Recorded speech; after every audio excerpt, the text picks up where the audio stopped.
అని మరీ బెదరగొట్టేశావు. నిన్నటి నుంచి ఆయన ఇంటికి కూడా రాలేదు. నేను అదే ఆలోచిస్తున్నానే. ఆదివారం కూడా కాలేజ్కి వెళ్ళి ఒక్కరే కూర్చునేవారు. సడన్ గా మాయమైపోయారు. ఊరి నుంచి పారిపోయారేమో. పాపం ఎంత పని చేశావు.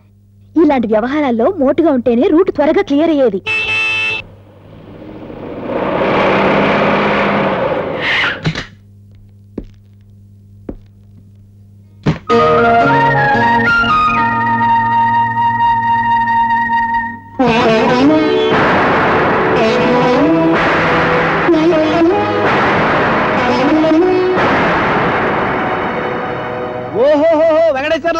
చెప్పా పెట్టకుండా పెళ్లి ఎప్పుడు చేసుకున్నావు? టైం కుదరలేదు, ఆడావిడిగా చేసుకొచ్చాను.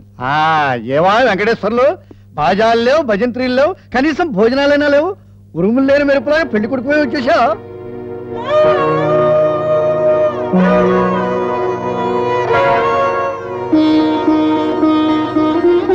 నువ్వు లోపలికి వెళ్ళమ్మా. మెట్టినింత కాలేడబోతున్న కొత్త పెళ్లి కూతురు మెడలో కనీసం ఓ గొలుసైనా లేదే. అవునయ్యా, అమ్మాయి మెడలో గొలుసైనా లేదే. చెప్పాను కదండి, టైం సరిపోలేదని అర్జెంట్ గా అనాథాశ్రమంకి వెళ్ళి పెళ్లి చేసుకుని వచ్చాను. అంత మాత్రాన సాంప్రదాయాన్ని వదులుకుంటావా? మీరు ఊరుకోండి సింగిల్పూరి శర్మ గారు. వాళ్ళు ఏదో శుభం అంటూ పెళ్లి చేసుకొస్తే మధ్యలో మీ కూడా ఏంటి? వీల్లేదయ్యా, అమ్మాయి మెడలో కనీసం గొలుసైనా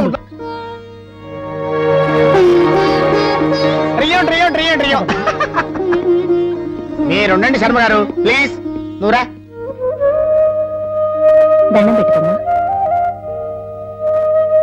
కూర్చోరా.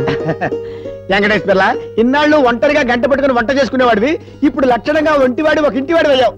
మాస్టర్, ఈ పూట భోజనం క్యారేజీ మా ఇంటి నుంచి పంపిస్తాను. ఏమంటావు స్టూడెంట్ మొగుడు?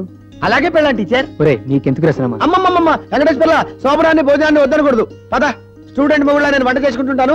పెళ్ళాంటి టీచర్ నువ్వు పాఠాలు చెబుతూ కానీ. సింగల్పూరి శర్మ గారు, తమరు దయచేశారేంటండి? శుభకార్యం జరుగుతున్న ఇంట్లో తమరు పాదం పెట్టకూడదు. శుభకార్యం జరిగే ఇంట్లో కాసేపు కూర్చుంటే మంచిదట. తమరు కూర్చుంటే వాళ్ళకి మంచిది కాదంట. అది చూసుకోండి మరి. వెంకటేశ్వర్లు, నువ్వు నాటకాలు ఆడేవాడివా? ఎప్పుడు కట్టం తీస్తావో, ఎప్పుడు ఏ పాత్రను ఎంటర్ చేస్తావు? Good morning sir. Congratulations. Best wishes sir. Venkateswarlu, ఏమి డ్రైవింగ్ చేస్తున్నావా? Life driving. టైర్ ఎక్కడ పంచర్ అవుతుందోనని స్టెప్నీ టైర్ ను కూడా వెంటేసుకు తిరుగుతున్నావు అన్నమాట. సింగిల్ పూరి శర్మ గారు, యాంగిల్ మార్చి కొడతాను, ఎక్కువగా మాట్లాడకండి. పెళ్లి కాగానే యాంగిల్స్ కూడా తెలిసిపోయాయన్నమాట. నాయన, యాంగిల్స్ ఏ మారుస్తావో, నువ్వే కింద పడతావో ఏ చూస్తాగా. చిత్రం బళ్ళారే విచిత్రం. శర్మ గారు కూర్చోండి, కాస్త కాఫీ పంపిస్తాను. అలా అన్నా బాగుంది.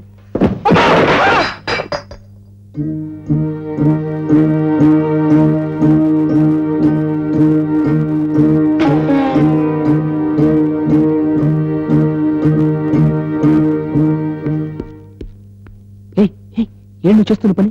ఫస్ట్ నైట్ అరేంజ్మెంట్, పూలు చల్లుతున్నాను. చూడు, నువ్వు భవిష్యత్తులో పాడవకూడదని, మళ్ళీ చక్కగా చదువుకుంటావని వెంటనే పెళ్లి చేసుకున్నాను. సార్, ఇవాళ మీ ఫస్ట్ నైట్. ఇవన్నీ నేర్చుకుంటేనే కదా రేపు మన మధ్య జరగబోయే ఫస్ట్ నైట్ కి అనుభవం వస్తుంది. రోజా? అవును సార్, వచ్చినవిడ నాంచారమ్మ. మీ పేరు వెంకటేశ్వర్లు. ఈ పద్మావతి వస్తేనే కదా కలర్ ఫోటో పూర్తయ్యేది. పిచ్చి పిచ్చిగా వాగితే చంపేస్తాను. ఈ ఒక్క పెళ్లే కాదు, మీరు 7 చేసుకున్నా సరే 8వ భార్యగానైనా వచ్చి ఈ పడక మంచం ఎక్కేది ఖాయం. This is my challenge. నాయనమ్మా,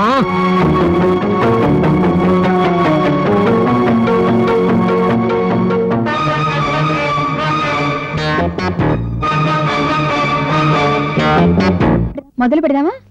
పెడదాం పెడదాం. చూడండి టీచర్ వైఫ్, తల్లిలా ఆదరించి గురువులా విజ్ఞానం నేర్పి రంబలా సుఖాన్ని అందించేదే భార్య అంటారు కదా. అందుకే విద్యార్థుల విజ్ఞానం నేర్చుకుంటూ భర్తలా సంసారం చేస్తూ మన సంసారం చూసి ఊళ్ళో వాళ్ళందరూ చిత్రం బడారే విచిత్రం అనాలని నా కోరిక. ఇదిగో బెత్తం, మొదలు పెట్టు పెట్టు. చూడు స్టూడెంట్ హస్బెండ్, ఇప్పుడు నేను జనరల్ నాలెడ్జ్ కి సంబంధించిన ప్రశ్నలు అడుగుతాను, జవాబులు చెప్పు. అడగండి టీచర్ వైఫ్. మగవాళ్ళలా కాకుండా ఆడవాళ్ళు జుట్టెందుకు పెంచుకుంటారు, జడెందుకు వేసుకుంటారు? Very simple. ఆ మాత్రం తెలీదా? గుండు చేయించుకుంటే పూలు పెట్టుకోవడానికి కుదరదు గనక. You are wrong. అది హిందూ సంప్రదాయం. ఓహో. నెక్స్ట్ క్వశ్చన్, పెళ్లిలో తల మీద తలంబ్రాలే ఎందుకు పోస్తారు? Very simple. ఈ మాత్రం తెలీదా? తల మీద పంచదార పోస్తే చీమలు పట్టి పీకుతాయని. Again you are wrong. పసుపు శుభానికి చిహ్నం. లాస్ట్ క్వశ్చన్, సద్దాం హుస్సేన్ ఎవరు? సద్దాం హుస్సేనా? అతను పెద్ద అత్తర కంపెనీ ఓనర్. బెల్ అయిపోయింది. ఇప్పుడు నేను విద్యార్థిని కాదు, నీ భర్తని.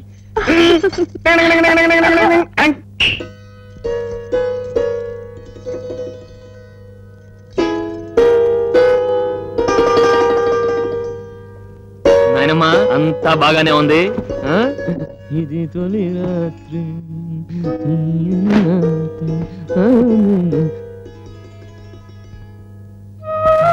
నాంచారమ్మా, నీదెంత అదృష్టమే. మమ్మల్ని ప్రశ్నలు నిన్నొక్క మొక్క కూడా అడగకుండా పెళ్లి చేసుకుంటున్నాడు. ఇప్పుడు అడగలేదమ్మా, కొంపదీసి రేపు శోభనం గదిలో ఏదైనా అడిగితే తిక్క తిక్కగా సమాధానాలు చెప్పావు, అప్సెట్ అవుతాడు. భర్తని ఫస్ట్ నైట్ అప్సెట్ చేస్తే లైఫ్ అంతా అప్సెటేనమ్మా.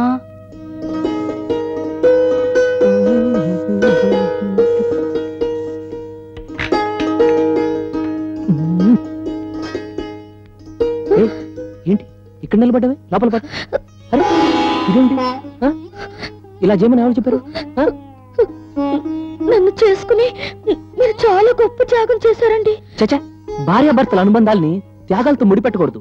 ఇంగ్లీష్ లో ఒక సామెత ఉంది, a small key opens a big door. అంటే ఒక చిన్న తాళం చెవి పెద్ద తలుపుని తెరుస్తుందన్నమాట. అలాగే ఒక ఆడదానికి మగాడు అవసరం ఉంది, ఒక మగాడికి ఆడది అవసరం ఉంది. So we are sailing in the same boat.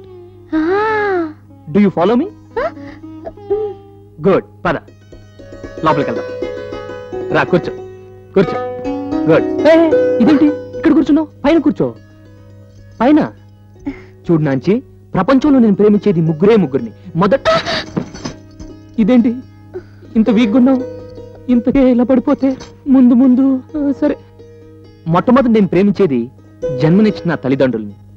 రెండోది గోడ మీద కూర్చుందే నాయనమ్మ, మై గ్రాండ్ మదర్. మూడోది తాళిగట్టిన నిన్ను. అన్నట్టు మిల్టన్ దాంపత్య గురించి ఏం చెప్పాడో తెలుసా? నీకు తెలియదులే. అదిగో ఆ పుస్తకాలు రాకుంది చూడు, అక్కడ మిల్టన్స్ ప్యారడైజ్ లాస్ అని పెద్ద పుస్తకం ఉంది, వెళ్ళి తీసుకు. అందులో భార్యాభర్తల అనురాగాన్ని గురించి అద్భుతంగా వర్ణించాడు మిల్టన్ మహాశయుడు. అలాగే కష్టం వచ్చినప్పుడు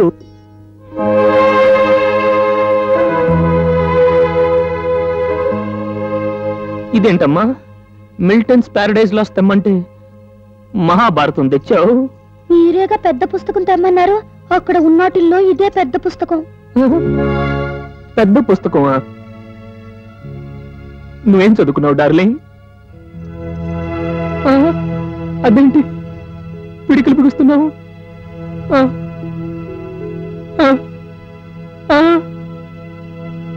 5. అవునండి, ప్రతి సంవత్సరం నన్ను పాస్ చేయించి 5వ తరగతికి పంపారు. మళ్ళీ కొత్త టీచర్లు వచ్చి ఈ పిల్ల 3వ తరగతి కూడా పనికిరాదని వెనక్కి పంపారు. అప్పుడు 3 నుంచి 4కి వచ్చి 4 నుంచి 5కి వచ్చాను. మరి ఇందాక డూ యూ ఫాలో మీ అన్నప్పుడు తలెందుకు ఆడించావు? మీరు ఆడించారుగా, అందుకని నేను ఆడించాను.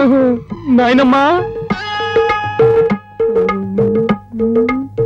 ఏమండి ఆప్సెట్ అయ్యారా?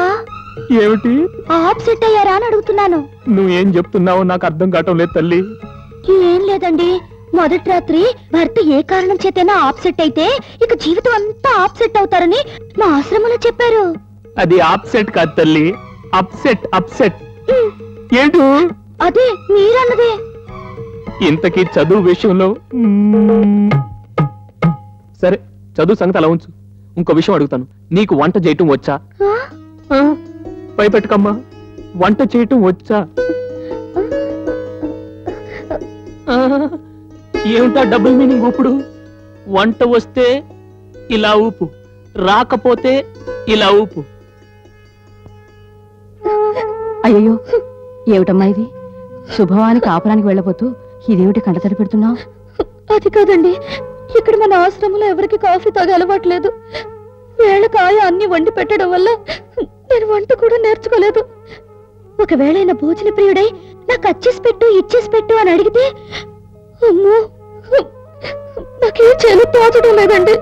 మరీ పిచ్చిదానిలా ఉన్నావే, అలా ఏం జరగదమ్మా. ఒకవేళ అలా జరిగిందంటే ఏమీ తెలియదని చెప్పకు, అన్నీ తెలుసని తల ఆడిస్తూ ఉండు. అయ్యో, అబద్ధం అర్థం తప్పు. తప్పేమీ లేదు. ఇదిగో నీకు మళ్ళీ చెప్తున్నాను, మొదటి రాత్రే నాకు అది తెలీదు ఇది తెలీదు అని అప్సెట్ చేశావో ఇక జీవితాంతం నీకు అప్సెట్లు ఎదురవుతాయి. చెప్పమ్మా.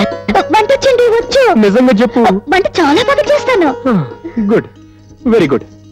చూడు, వెజిటేరియన్ కంటే నాన్ వెజిటేరియన్ నాకు చాలా ఇష్టం. కానీ వెజిటేరియన్ స్పెషల్ ఐటమ్స్ చేస్తే ఇంట్రెస్టింగ్ గా తింటాను.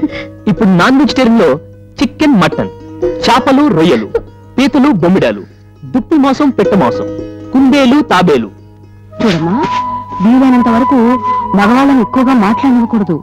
ఒకటే ప్రశ్నలతో వేధిస్తూ ఉంటే పట్టిన లైట్ ఆఫ్ చేయి. చీకటి పడగానే మగవాళ్ళ మనసంతా మారిపోతుంది. Vegetable kurma, vegetable manchurian, vegetable kofta, vegetable chow chow, vegetable sweet and sour, vegetable. అరే ఇదేంటి లైట్ ఆఫ్ చేసావు?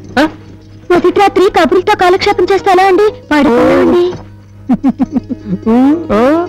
పర్వాలేదు, నువ్వు అన్నిట్లో థర్డ్ క్లాస్ అనుకున్నాను, కానీ ఈ విషయంలో ఓకే ఓకే. ఏమండి, ఎన్నింటికి లేపమంటారు? ఇంకా నిద్రపోలేదు, అప్పుడే లేపడం గురించి దేనికి? పర్వాలేదు, చెప్పండి. 9 కాలేజు, 6 ఎస్కేప్ తో రెడీగా ఉండు. ఓకే, మరి టిఫిన్ ఏం చేయమంటారు? పొద్దున్నే డిసైడ్ చేద్దాం. పర్లేదు, చెప్పండి, ఆ పని అయిపోద్ది. సేమ్ అప్ మజీ. అవును, మీరు టిఫిన్ చేసి స్నానం చేస్తారా, స్నానం చేసి టిఫిన్ చేస్తారా? టిఫిన్ చేసి స్నానం చేస్తాను, ఏం చేస్తాను ముందు చేయాల్సిన పని చేసేద్దాం. నాయనమ్మా, ఏంటి గుడ్లు అప్పటి నుంచి మరి చూస్తావు? మూసుకో.